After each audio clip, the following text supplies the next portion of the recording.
No, I can't lie. Right over here, guys, we got my favorite laptop from the guys at Acer Predator at the moment.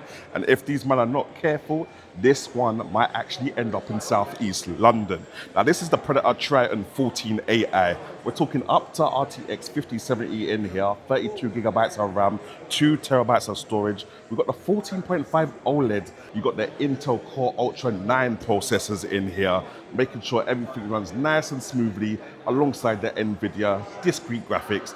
Yeah, I can't even lie. If you don't stop me, I will go on and ramble forever about this laptop. I remember when the previous Predator Triton 14 came out, I looked at that thing, I saw it at an Acer product showcase event, begged Acer to set it down, but they just never got any samples of it, or never got any samples of it to me anyway. So now they've got the slimmer version with an RTX 5070 cuz 3K resolution screen.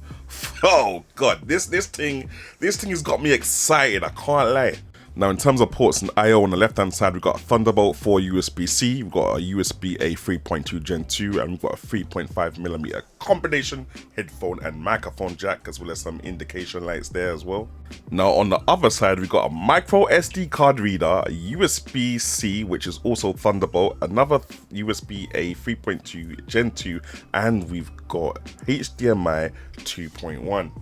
Now, can we talk about design, please? Because I think they've actually done well on this one. I did like the design of the other one. It was a little bit of a chunky boy, but having that 14-inch footprint made it feel really portable. But now we've got the 14-inch footprint and we've got that super slim chassis.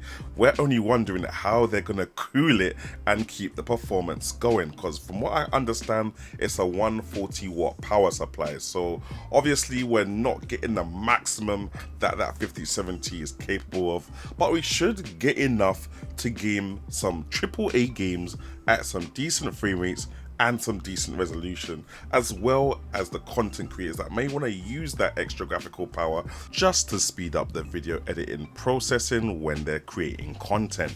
Now, the keyboard and mouse pad, touchpad, whatever you want to call it, is pretty cool. Love the per key RGB lighting that you've got on the keyboard. It's proper bright as well. I feel that the keys aren't really spaced out as much as they are in the Acer Swift laptop series. Not that that's too much of a problem, especially to get this 14-inch form factor, but I do like a little bit of spacing, especially with my sausage fingers. Now, moving on to the trackpad, it's your box standard trackpad, and again, they've missed out on the cool features that they have on the Swift Go series, where you can get little custom buttons come up on the touchpad that you can just quickly press instead of pressing a keyboard macro.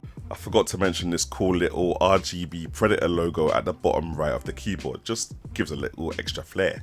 Now, you'll be pleased to know that this also did pass the one finger opening test, just about, with a little piece of slide in there as well, but you know, got there in the end. And it seems they've gone for the glossy finish on the screen. I can't remember if it was a matte or glossy. Kind of looks a bit matte with the reflection that I can see there in the top left at the moment. But I remember it wasn't as matte as the display on the Acer Swift Edge. Like, that thing was just like, any reflections were just getting negotiated, like they were getting terminated kind of thing. Whereas this one, you can get a couple of reflections depending on the angle that you have the laptop, but the OLED screen is gonna look wicked in the dark. Now, obviously, it goes without saying that at this point, I can't tell you my proper impressions on the performance and the battery life, because we're at a little hands-on first impressions at the Acer Media Lounge down here in Computex.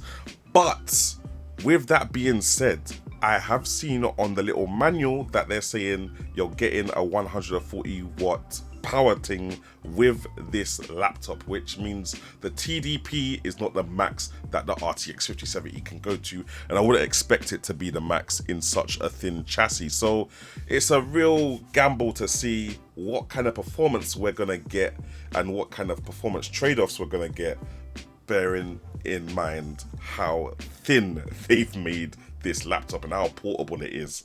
But anyway, people, just a short and sweet one until we fully get our hands on the laptop itself to ourselves. we can't know what this thing is truly capable of. So if you want to be in with a chance to see what that is, make sure you're locked in. Hit the like button, hit the subscribe button, hit all the buttons, and I'll catch you guys on the next one.